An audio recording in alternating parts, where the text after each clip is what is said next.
Assalamualaikum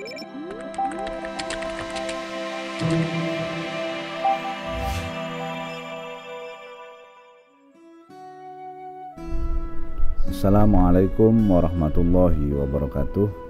Bismillah, alhamdulillah, wassalatu wassalamu ala rasulillah Sayyidina Muhammad ibn Abdillah wa ala alihi wa ashabih wa man tabi'a sunnatahu wa jama'atah min yaumina hadha ila yaumina hadha, amma ba'd. Alhamdulillah, pada kesempatan kali ini kita bisa berjumpa kembali tentunya dengan pendidikan agama Islam. Pada sesi kali ini kita akan mempelajari mengenai akidah, yakni materi Syu'abul Iman, mewujudkan ketauhidan dengan Syu'abul Iman.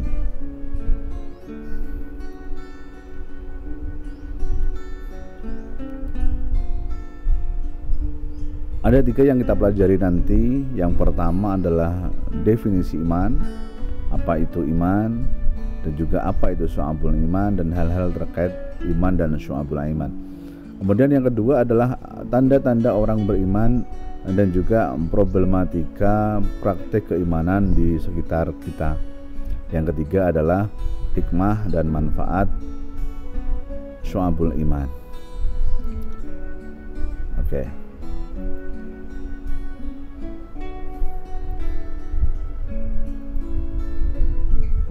Yang pertama adalah definisi iman. Iman berasal dari bahasa Arab, dari kata amana yu'minu imanan, yang berarti beriman atau percaya. Dan menurut bahasa berarti kepercayaan, keyakinan, ketetapan, dan keteguhan. Iman adalah fondasi utama bagi setiap muslim. Iman secara bahasa adalah percaya atau yakin, namun ada pengertian yang mendefinisikan tentang iman, yakni Imam Syafi'i dalam kitab Al-Um mengatakan, sesungguhnya yang disebut dengan iman adalah suatu ucapan, suatu perbuatan, dan suatu niat di mana tidak sempurna salah satunya jika tidak bersamaan dengan yang lainnya. Kita tahu bahwa iman seseorang itu fluktuatif, dapat bertambah dan juga berkurang. Sebagai seorang muslim, kita dituntut untuk terus meningkatkan keimanan sehingga kita bisa menjadi mukmin yang sempurna dan mencapai derajat ketakwaan yang tinggi di hadapan Allah Subhanahu wa taala. Sebagai salah satu tanda keimanan seseorang adalah ketika disebut nama Allah, hatinya akan bergetar, sebagaimana yang ada di dalam Quran surat Al-Anfal ayat 2 yang berbunyi, A'udzu billahi minasyaitonir rajim. Bismillahirrahmanirrahim. Innamal mu'minuna alladzina idza dzukirallahu wajilat qulubuhum wa idza tuliyat 'alaihim ayatuhu zadatuhum imana. وَإِذَا تُلِيَتْ عَلَيْهِمْ آيَاتُهُ زَادَتْهُمْ إِيمَانًا وَعَلَى رَبِّهِمْ يَتَوَكَّلُونَ. Sesungguhnya orang-orang yang beriman ialah mereka yang bila disebut nama Allah, gemetarlah hati mereka, dan apabila dibaca ayat-ayatnya, bertambahlah iman mereka karenanya, dan hanya kepada Tuhanlah mereka bertawakal.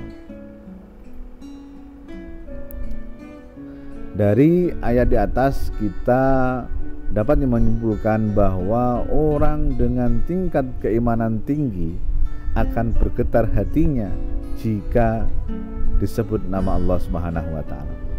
Untuk mencapai tingkat keimanan yang tinggi tentu dibutuhkan proses dengan berbagai amal perbuatan yang harus kita lakukan.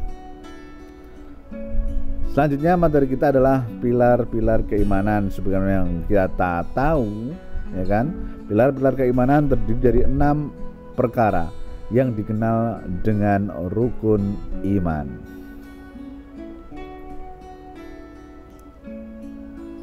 di mana rukun iman ini wajib dimiliki oleh setiap muslim.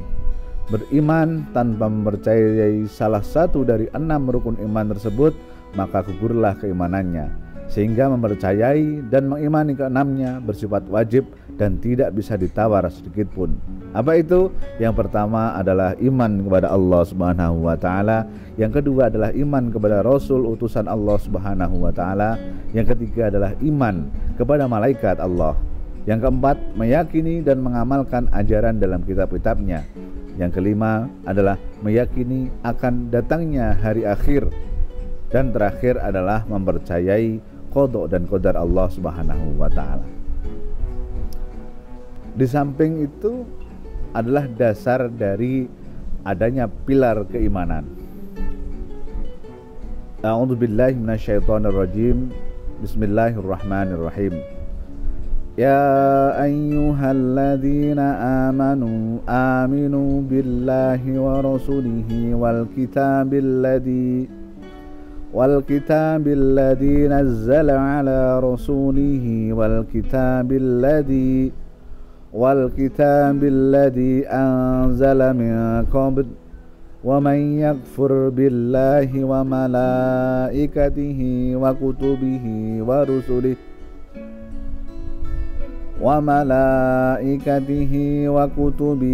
wa rusulihi wal yawmil akhir faqad dhalla dhalalan ba'ida.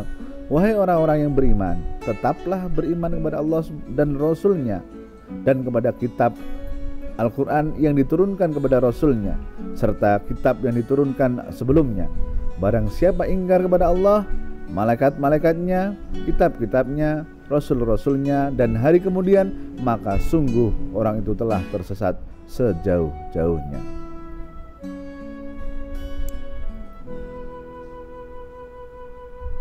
Selanjutnya, definisi Syu'abul Iman. Syekh Nawawi dalam kitab Qamiyut Tughyan mengatakan iman itu sebenarnya memiliki 77 cabang, dan setiap cabangnya merupakan pekerjaan yang harus dilaksanakan setiap muslim yang mengaku beriman kepada Allah. Sedang ke-77 cabang iman atau pekerjaan itu apabila dilakukan seluruhnya, maka sempurnalah iman seseorang. Dan sebaliknya, apabila ada yang ditinggalkan, berarti berkurang ketebalan imannya.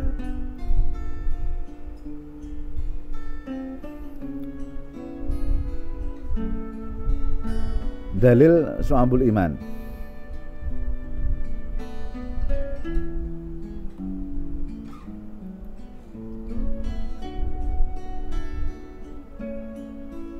Sebuah hadis sebagai dalil Syu'abul Iman dari Abu Hurairah. An Abi Hurairah radhiyallahu anhu qala Rasulullah sallallahu alaihi wasallam, al-imanu bid'un wa sab'un aw bid'un wa sittuna syu'bah, fa afdaluha qaul la ilaha illallah wa adnaha imatatul adza 'anit thariq wal haya'u syu'batum minal iman. Rawahul Bukhari Muslim. Yang artinya iman itu ada 77 cabang lebih atau 60 cabang lebih. Yang paling utama yaitu perkataan la ilaha illallah, dan yang paling ringan yaitu menyingkirkan gangguan dari jalan, dan malu itu termasuk bagian dari iman. Hadis riwayat Bukhari Muslim. Dari hadis tersebut menunjukkan bahwa iman mencakup keyakinan dan perbuatan hati, amalan anggota badan, perkataan lisan, serta semua yang bisa mendekatkan diri kepada Allah, juga segala yang dicintai dan diridhoinya, baik yang wajib maupun yang mustahab. Kesemuanya itu termasuk dalam iman. Selanjutnya adalah materi tentang macam-macam syu'abul iman. Para ahli hadis menjelaskan dari dan merangkum 77 cabang keimanan menjadi 3 kategori berdasarkan hadis berikut dari Ibnu Majah. Al-imanu ma'rifatum bil qalbi wa qaulum bil lisani wa amalum bil arkani, rawahu Ibnu Majah. Yang artinya iman adalah mengetahui dengan hati, diucapkan dengan lisan, dan diwujudkan dengan amal perbuatan. Hadis riwayat Ibnu Majah. Dengan kata lain, dimensi dari keimanan menyangkut 3 ranah. Yang pertama adalah tasdiqum bil qalbi atau meyakini dengan hati. Yang kedua adalah iqrarum bil lisan, diucapkan dengan lisan, dan ketiga adalah amalum bil arkan, mengamalkannya dengan perbuatan anggota badan. Nah, berdasarkan pengelompokan tersebut, maka dimensi syu'abul iman dibagi menjadi tiga bagian yang meliputi yang pertama adalah ranah niat karena ada di dalam hati, yang kedua adalah ranah lisan, yang ketiga adalah ranahnya anggota badan. Berikut adalah cabang-cabang syu'abul iman yang berkaitan dengan ma'rifatum bil qalbi.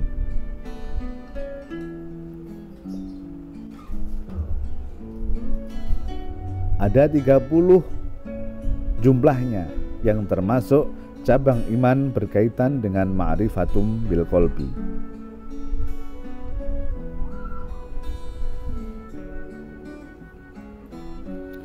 Berikutnya adalah cabang iman berkaitan dengan iqrarum bil lisan atau cabang iman yang berhubungan dengan lisan.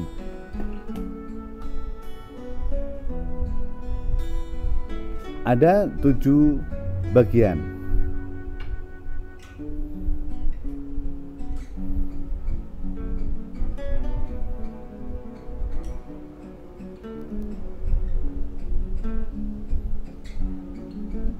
Selanjutnya adalah cabang iman berkaitan dengan amalum bil arkan.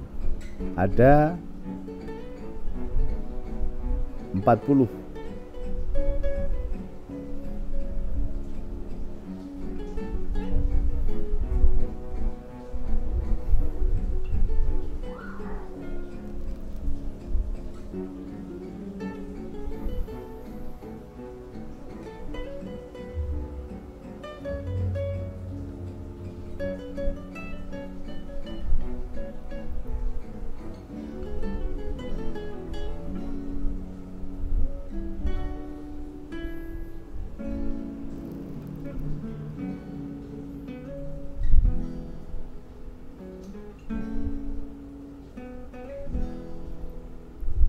Berikutnya adalah tanda-tanda orang beriman.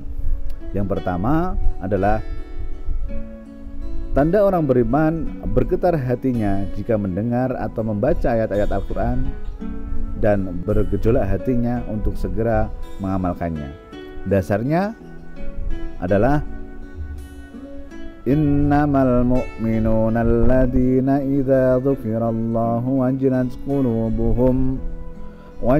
qulubuhum wa idza tuliyat 'alaihim ayatuhu zadatuhum imana wa 'ala rabbihim yatawakkalun.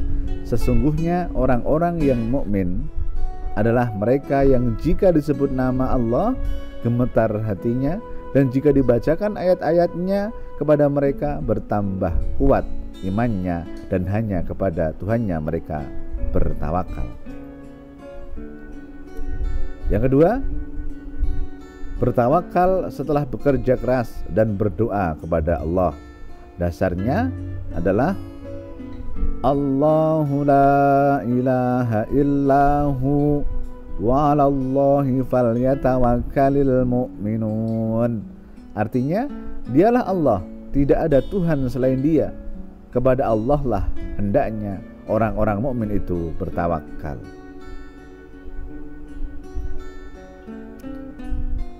Yang ketiga, menegakkan dan menjalankan sholat secara tertib. Dasarnya qad aflahal mu'minun alladzina hum fi salatihim khashi'un. Artinya sungguh beruntunglah orang-orang mukmin, yaitu orang-orang yang khusyuk dalam salatnya.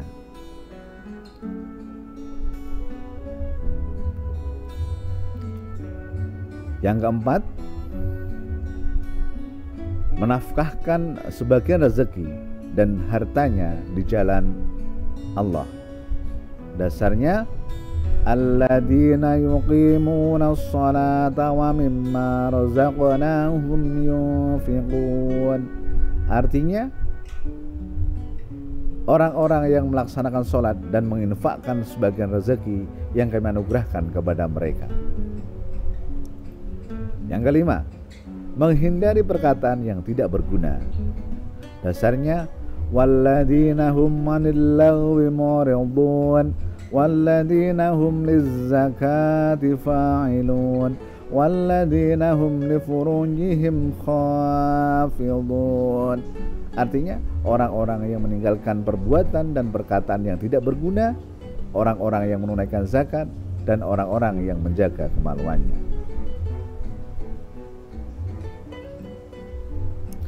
Selanjutnya adalah problematika praktik keimanan.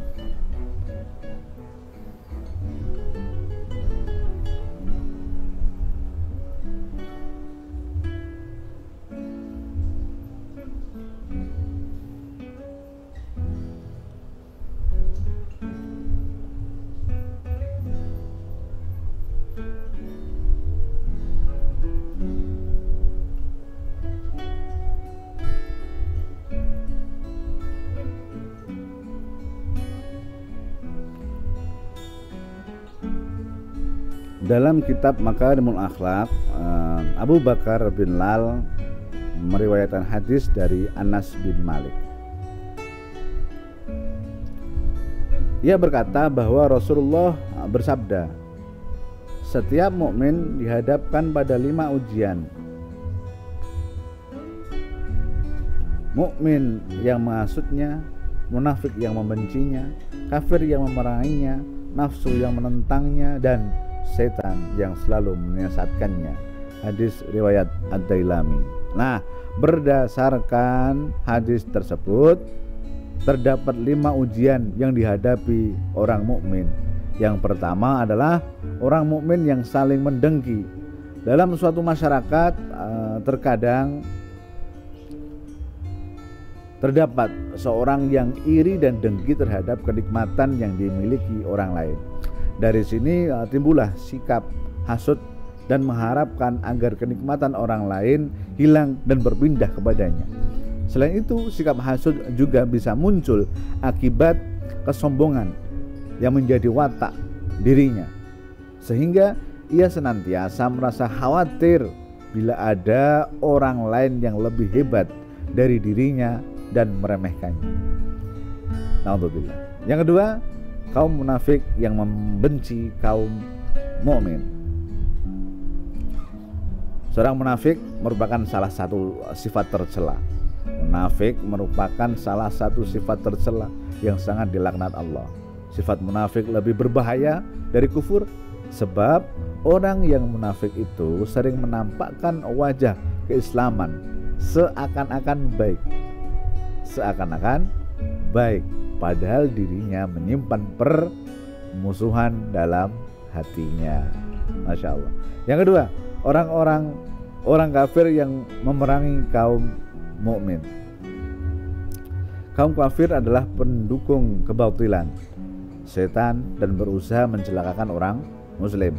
Mereka menentang perkara yang hak dan mendukung yang batil. Kaum kafir saling tolong-menolong untuk memerangi kaum muslimin. Nah, ini termasuk problematika praktek keimanan di sekitar kita. Yang keempat adalah syaitan yang selalu berusaha menyesatkan manusia. Setiap mukmin wajib mewaspadai dan menutup rapat-rapat semua pintu masuk yang dilalui syaitan, seperti marah, syahwat, ketergesa-gesaan, kikir, takabur, dan sebagainya. Yang terakhir adalah nafsu yang selalu menentang. Nafsu adalah musuh yang paling berbahaya dalam diri setiap muslim. Jihad seorang mukmin untuk melawan nafsu jauh lebih berat daripada dengan melawan musuh yang nyata. Untuk itu kita wajib membersihkan hati dan dari semua akhlak tercela dan mengisinya dengan kekuatan iman dan kasih sayang. Selanjutnya adalah hikmah dan manfaat mempelajari Syu'abul Iman. Yang pertama, hikmah dan manfaat dari Syu'abul Iman adalah memiliki petunjuk kebenaran yang mutlak.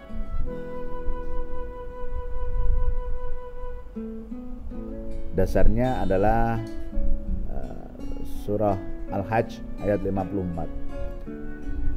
Bismillahirrahmanirrahim. وَلِيَعْلَمَ الَّذِينَ أُوتُوا الْعِلْمَ أَنَّهُ الْحَقُّ مِنْ رَبِّكَ فَيُؤْمِنُوا بِهِ فَتُحْبِتَ لَهُ قُلُوبَهُمْ وَإِنَّ اللَّهَ لَهَدِي الَّذِينَ آمَنُوا إِلَى صِرَاطٍ مُسْتَقِيمٍ. Artinya agar orang-orang yang telah diberi ilmu itu mengetahui bahwa Al-Quran adalah kebenaran dari Tuhannya, sehingga mereka beriman dan hati mereka tunduk kepadanya. Sesungguhnya Allah benar-benar Maha Pemberi petunjuk kepada orang-orang yang beriman ke jalan yang lurus. Quran Surat Al-Hajj ayat 54. Yang kedua, ketika orang itu memiliki Syu'abul Iman, tahu cabang-cabang ilman yang 3 tadi, maka akan memiliki kehidupan yang lebih baik. Allah berfirman dalam Surat An-Nahl ayat 97. Man 'amila shalihan min dzakarin aw untha wa huwa mu'minun falanuhyiyannahu hayatan thayyibah wa lanajziyannahum ajrahum bi ahsani ma kanu ya'malun.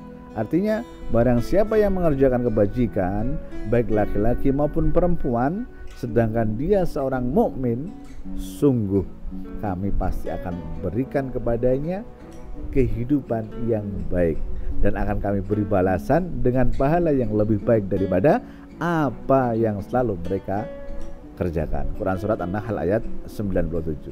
Nah, yang ketiga, seorang itu jika ada mengimani Syu'abul Iman yang 3 cabang tadi, maka mendapatkan pertolongan atau mendapatkan penolong. Allah berfirman dalam Surat Al-Maidah ayat 56. Wa may yatawallallaha wa rasulahu walladzina amanu fa inna hizballahi humul ghalibun. Barang siapa yang menjadikan Allah, Rasulnya, dan orang-orang yang beriman sebagai penolongnya, sesungguhnya para pengikut Allah itulah yang akan menjadi pemenangnya. Quran Surat Al-Maidah ayat 56. Nah, selanjutnya yang keempat adalah mendapatkan keberkahan. Allah berfirman dalam Surat Al-A'raf ayat 96. Walau anna ahlal qura amanu wattaqau lafatahna alaihim barakatim minas sama'i wal ard. Barakatim minas sama'i wal ardi walakin kadzabu fa akhadnahum bima kanu yaksibun. Artinya, sekiranya penduduk negeri-negeri beriman dan bertakwa, niscaya kami akan membukakan untuk mereka berbagai keberkahan dan dari langit dan bumi. Akan tetapi mereka mendustakan para rasul dan ayat-ayat kami, maka kami menyiksa mereka disebabkan oleh apa yang selalu mereka kerjakan. Quran Surat Al-A'raf ayat 96. Yang kelima adalah mendapatkan kekuatan. Allah berfirman dalam Al-Munafiqun ayat 8. Yaquluna la irja'na ilal madinati la yukhrijannal a'azzu min al-'adl walillahil 'izzatu walirasulihi walil mu'minina walakinnal munafiqina la ya'lamun. Artinya mereka berkata, sungguh jika kita kembali ke Madinah dari perang Bani Mustalik, pastilah orang-orang yang kuat akan mengusir orang-orang yang lebih lemah dari sana. Padahal kekuatan itu hanyalah milik Allah, Rasulnya, dan orang-orang mukmin. Akan tetapi orang-orang munafik itu tidak mengetahuinya. Al-Munafikun ayat 8. Selanjutnya yang keenam adalah seorang hikmah dan manfaat Syu'abul Iman bagi orang-orang mukmin. Yang keenam adalah mendapatkan kemenangan. Allah berfirman dalam surat Al-Ghafir ayat 51. Inna lanansuru rusulana walladzina amanu fil hayatid dunya wa yaum walladzina amanu fil hayatid dunya wa yauma yaqumul ashhad. Artinya sesungguhnya kami akan menolong rasul-rasul kami dan kami orang-orang beriman dalam kehidupan dunia dan pada hari dihadirkannya para saksi hari kiamat. Selanjutnya menumbuhkan sifat ikhlas. Allah berfirman dalam Al-An'am ayat 162, Qul inna sholati wa nusuki wa mahyaya wa mamati lillahi rabbil alamin. Artinya, katakanlah Nabi Muhammad, sesungguhnya sholatku, ibadahku, hidupku, dan matiku hanyalah untuk Allah, Tuhan semesta alam. Al-An'am ayat 162. Yang terakhir dari hikmah dan manfaat Syu'abul Iman adalah mendatangkan keberuntungan. Ya, Allah berfirman dalam Al-Baqarah ayat 4-5, walladzina yu'minuna bima unzila ilaika wa ma unzila min qablik wa bil akhirati hum yuqinun ulaika ala hudam mir rabbihim wa ulaika humul muflihun. Artinya, dan mereka yang beriman pada Al-Quran yang diturunkan kepadamu Nabi Muhammad dan kitab-kitab suci yang telah diturunkan sebelum engkau, dan mereka yakin akan adanya akhirat, merekalah yang mendapat petunjuk dari Tuhannya dan mereka itulah orang-orang yang beruntung. Quran surat Al-Baqarah ayat 4 dan 5. Berikutnya, demikian materi yang bisa kita pelajari tentang Syu'abul Iman, mulai dari definisi iman, Syu'abul Iman itu sendiri, kemudian tanda-tanda orang beriman, dan juga problematika dalam keimanan.